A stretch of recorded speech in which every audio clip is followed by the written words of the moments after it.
Hello, everyone. This is Jill Aitoro with Cyber Risk Alliance and SC Media. I am so thrilled to be here with Betty Elliott. She is the Chief Information Security Officer for Freddie Mac, and we're going to chat a little bit in the wake of Awareness Month, as well as everything else that is going on right now in terms of cybersecurity and financial services. So, Betty, thank you so much for being with us. You're welcome. It's a pleasure. So, I want to kick it off looking a bit on the evolving landscape, because obviously, financial services have always been targeted. Obviously, this is a very valuable target, you would say, from the adversaries out there. And I would also say financial services has always been at the front in terms of cybersecurity capabilities and technologies. But the threats are evolving. And I know there was DDoS attacks were disrupting financial services for years. Now we're seeing quite a bit about account takeovers that, lead to and enable fraud. So as cybercrime evolves, what are some of the strategies that companies like Freddie Mac in this space can take to stay on top of those new threats? Yeah, that's a good question. So, we have a team that's dedicated to doing threat hunting to understand cyber intelligence. So we use a number of intelligence sources that share information about what's happening in the cyberspace. So we do have a regular touch point with a number of different organizations that provide that information and intelligence sharing with us. Again, we also do the threat hunting. So we're proactive in looking at, what are those imminent threats? Are we at risk of those threats based on our infrastructure and how we designed our network and our capabilities? And so we do have a team dedicated to really understanding what's going on and what's happening in the cybersecurity space. It's funny that you say that, because what I've come to realize as I've had conversations with practitioners, with CISOs, in financial services, but also in retail and across different industries, is there's a lot of innovation and development happening internally within organizations, as opposed to, it really happening within the cybersecurity vendor community. So how important is, innovation within, or how can the companies themselves, seek to evolve, the technologies and the tactics that they use themselves, and perhaps even share that with the industry that they work within? Yeah, so the innovation is, key to any success of an organization. And so we partner very closely with our business teams to really understand what are their priorities, where are they going from an organization perspective and from a business innovation perspective, so that we can be aware of some of the ideas. We can look at it from a security perspective. Are there any things that are occurring that could put the company at risk, and how do we protect against any new developments around technology? So we work closely with the business teams. We have BSOLs that are embedded into the business groups to really understand what's happening. We try and be very creative. There's a lot of ways to solve the security problems that we have. And so it's all about understanding and enabling the business so they do have that opportunity to continue to innovate and grow and change the organization. And so that's why it's really key to understanding what's happening in the cyberspace and how can we then support the business and allow them to continue to generate revenue and grow and really, get into that innovation with the right cybersecurity controls in place. Yeah. Are there any kind of technologies or innovations that have come up in, we'll say the last 5 years that you feel like have, really assisted in the effort more than others? We hear about a lot of areas, whether it be automation and other areas of focus for technology. What has really had the biggest impact, would you say, in the financial services side? Yes, we're looking at leveraging the cloud so that we can be more dynamic and more fluid and really support some of the things that our customers are looking for from an organization like Freddie Mac. So we are more business to business versus consumer to business. So having the ability for them to connect into some of our systems that allow them to get information and partner with us in a more meaningful way is something that we're really focused on at Freddie Mac. You bring up a really good point because we think of financial services and we think of the banks we go to and we think of the financial advisors that we speak to. But there is, quite a few organizations within that middle B2B tier that really kind of create just an enormous supply chain, you might say, in terms of financial services. We hear a lot about the security of the supply chain. So how do you enhance the security between Freddie Mac and the partners that you work with on a daily basis? Is there, a checklist, for lack of a better way to say it, of here's what we expect of you for the partners, or, how does that work? Absolutely. So as part of our contractual obligations, we do have very rigorous and strict security requirements. We want to make sure that they have the proper controls in place to protect any Freddie Mac consumers or data that we do share with our third parties. So we do have a very robust third party security risk management capability, and we do expect that our partners have a strong focus on security. There's actually, financial services is probably among the most rigorous in terms of compliance requirements. And I know it does get complex and complicated when you are talking about not only the work you do, but the work that your partners do. So, how much is guided by compliance of the regulations that are out there, and how much of that also contributes to how you work with your partners? Yeah, it's very much a regulated industry, and we have FHFA as well. So we have quite a bit of oversight and rigor around the cybersecurity space. And for us, it's more than just the protection of sensitive data. It's the availability of our systems so that our partners can leverage our systems and our capabilities real time, and that we have very few outages and technical issues. So we do really have the whole CIA triad that we deal with on a regular basis. And there is a lot of scrutiny and a lot of rigor around the protection. And so we are very conservative and risk averse. And so we have that same expectation of our partners. And with the regulations, we want to make sure that we're doing everything we can to protect our consumer and our consumer data. Yeah.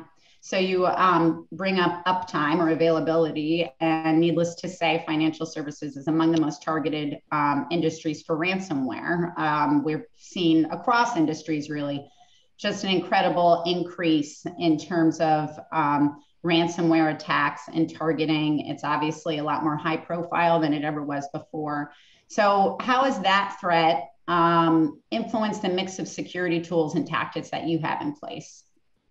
Yeah, that's a good question, because ransomware is the biggest threat right now, right? And DDoS was a big event, and so it's constantly changing, and so it's important for us. But the ransomware aspect is very complicated, because there's the aspect of making sure that we don't have any vulnerabilities that can be exploited, that we are protecting our perimeter, that we are training our people on making sure they don't click on links, because all it takes is one person to click on one link to cause a bad actor to compromise our systems. And so it is a very complex, because you have the human error aspect. You can put as much technology in as possible, but you can't always protect against human error. And so we do have a robust awareness campaign.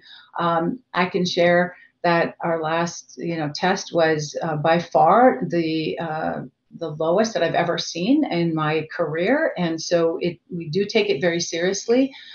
We also have a lot of education. We do the testing. We have banners on our emails that come from the outside, just making sure people are extra cautious around clicking any links. We have a number of tools and technologies to identify malicious emails and links so that we block them from even coming into our network, to minimize the likelihood of an internal person. So we have a very robust ransomware readiness program. We also do tabletop exercises to prepare and know what do we need to do? How do we recover? What are we what are our priorities? And let's say we have a pretty massive attack. So which business applications are the most important for our organization to recover first? And so we have a plan of the recovery aspect. So we're looking at it from how do we prevent, how do we educate, and then how do we react to an event in case we do become a victim, and how do we make sure we recover our most critical business applications as quickly as possible. So it's a very complicated situation, but it's working, and the bad actors are getting profit from it. And so they're going to continue to look at ways in which to evolve. And in the past, the ransomware attacks were encrypt and hold the key as ransom, and people would recover. So now they're going in and they're looking for data, and they're actually exfiltrating data first to hold that with the key as ransom, so that you've got the whole breach aspect and the reputational issue associated with a data compromise. So it's becoming, it evolves all the time, and the tactics are always changing. And so it's very important for us to know how to prepare and what we need to adapt and change in order to protect against these types of threats. Yeah, it's amazing too, because as we saw, and I know you being in a B2B space, have to address this as well. But as we saw in Colonial Pipeline, the trickle down impact of a ransomware attack is incredible. And, it could be one organization, potentially small, potentially, under-resourced, that can enable an entire supply chain to get impacted. So, again, it just seems like so much, which is true of any critical infrastructure sector, but so much comes down to coordination and looking at yourselves, but also looking at the partners to try to identify those areas where there's gaps. I mean, are your partners also involved in any of kind of the training, the tabletops? How are they incorporated into that? We don't with some of our partners. We do with our tribe parties. So we have FHFA, we have our CSS and Fannie Mae. Also, we did a tri-party tabletop exercise to see, if we're all being impacted, how would we partner and how would we actually address something that could impact all three of us at the same time as a victim. So we did do a tri-party exercise, which was very helpful. And, we do have, I think, conversations with some of our key partners to make sure that they are focused on preparation and limiting or minimizing the risk of their becoming a victim of a ransomware attack. And, we certainly look to understand, the scenarios by which one of our key partners would be compromised. How would that impact Freddie? Do we have a mechanism to continue to provide our services if one of our key partners are a victim? So there's a lot of that dialogue that's happening, because we have to understand all of those intricacies, not only third party, but fourth party and anybody else that we do business with, and how that could impact us as an organization. Yeah, absolutely. You mentioned awareness, and something that is interesting, or I feel like evolving, is that, end customers are suddenly becoming more aware of the threat, more aware of the threat of their own data being exposed and breaches. They're seeing these cyber attacks, in news headlines, and a little bit more anxious and just becoming more aware of security, which is potentially a good thing, you would hope. But for, organizations, I'm wondering, does it create a need to be more transparent, not only with your partners, but with the executive leadership team, with the board, with investors? Like, are you answering more questions, as a result of this enhanced awareness over the last couple of years? Absolutely. And transparency is critical. And that's one of the things that I've heard since I started at Freddie, is that, the only way I can be successful is if I'm transparent with people. What are the gaps? What are we focusing on? Why is it important for us to do certain things? And, we have to partner with the business to be able to, adopt some of the things that we need to do. So we're always adding new controls. We're always changing some of the, the security requirements, but we have to make sure that we understand the impact to the business. So that transparency and that dialogue, and not only, hey, we need to do this, but why do we need to do it? What's the business relevance, and helping them understand why it's important for us to maybe change the way we're doing something today. So transparency is critical, having those open conversations. One of the things that I did early on was in my portfolio reviews where we have initiatives, I invited our second and third line partners to have visibility to what is our status. I think it's important for people to see what we're doing, the progress we're making, any hurdles or roadblocks that we have, so that they understand the risk and the gaps for the organization, so that we can properly address those risks. And so it's important to be transparent. It's important to explain and have that conversation as to why we're doing what we're doing. And, so having that transparency is critical. Yeah. I feel like financial services has always been a bit better at this than some other industries. But, you mentioned kind of integrating a little bit with the business units and, the day-to-day operations for the business and the organization. Is security being considered early enough? Or, is the team being incorporated into those conversations as the strategic, ideas are coming out? Because I know that's always a challenge. They come in later and they say, oh, well, wait, we need to consider security. What do we need to keep in mind? Is there a process in place to ensure that is really kind of at the front end? Yeah, absolutely. So as we do our annual planning, what are the key initiatives that the business is focusing on? What are the key initiatives that security is focusing on? And what are the impact to the business? And what do they need to fund as part of the work that we're doing in security? So we do have that two-way visibility as to what are the key initiatives. And we build security into our deployment process and into our SDLC. So people are very much integrated, try and have transparency across all of our business units, right? And so that we have that ability to get on early and make sure they understand.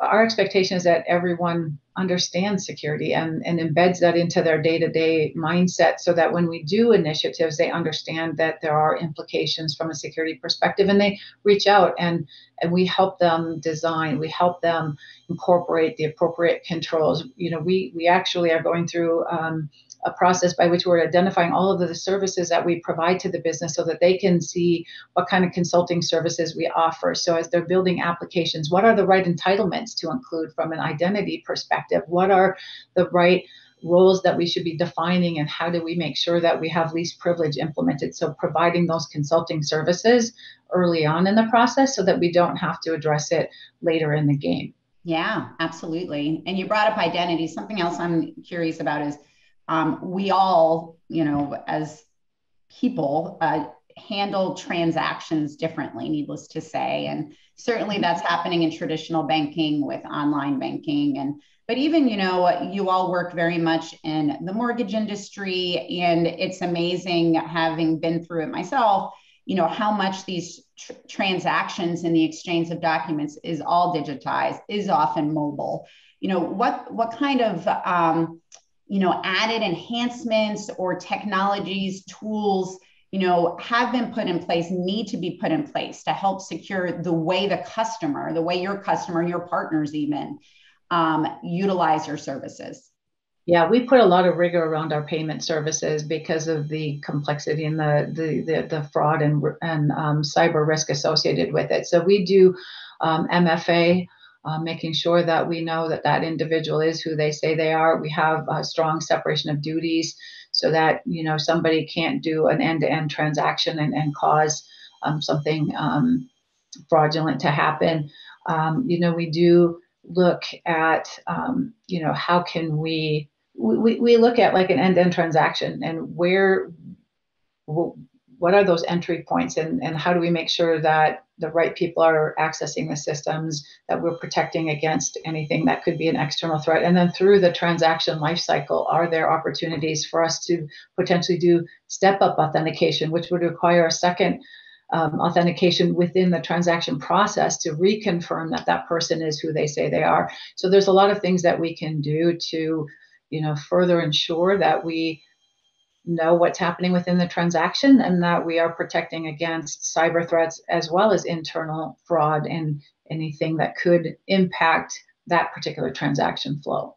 Yeah, and we're seeing something else I've seen, and I think has been increasing. Maybe it was there all the time, and I wasn't seeing it as much, as the use of big name companies, their brand in phishing attempts, and basically as adversaries are coming in, and because they know how transactional an organization may be, and they're going to users and claiming themselves to be, let's say, Freddie Mac or a big bank, and trying to get them to click. So how much, there's education of your own workforce from a corporate perspective, but there's such a need of education for those end customers and users. How much, I know you're in the B2B space, but I know this kind of extends all the way out to the folks that in the end, utilize your services. So, how is that managed, or how can that be managed? Yeah, again, it's just, Cybersecurity Awareness Month is important, right? We try and educate our people and our employees on things beyond just Freddie Cyber, right? So how to protect against, your network at home, how to protect your smart home, how to just be really focused on security, and to be cognizant of, what are people trying to do, and what does a fraudulent email look like, or what can you do to protect yourself? So for example, we ask people not to click on the link if they get something from Workday, and just go right to the application and log into the application and do what you need to do within that application. So avoid clicking on links that are coming from a third party, because even though they're a trusted source, they could have been compromised and we wouldn't know that they've been compromised. So just taking that extra step to go directly into the application and do the transaction from there instead of clicking on a link within an email. So there are things that we are trying to do to educate our people on how to, again, minimize the risk of someone clicking on a bad link. Yeah. Well, this has been great. And I have to say, for full transparency, we mentioned this before we started talking. My husband works at Freddie Mac, and I will say I can vouch for the fact that his computer is incredibly well locked down, and he has a personal computer to do anything outside work. So I can vouch that I've seen that, actually. But he's in the other room, anxious to hear how our conversation went. But thank you, Betty. Great. You're welcome. This was great. I appreciate getting the opportunity to talk about security. It's a passion of mine, and it's important for all organizations to be very focused on cyber. And so it's great to have the opportunity to speak to you today. Thank you very much. Absolutely. No, this is terrific. Thank you. Thank you.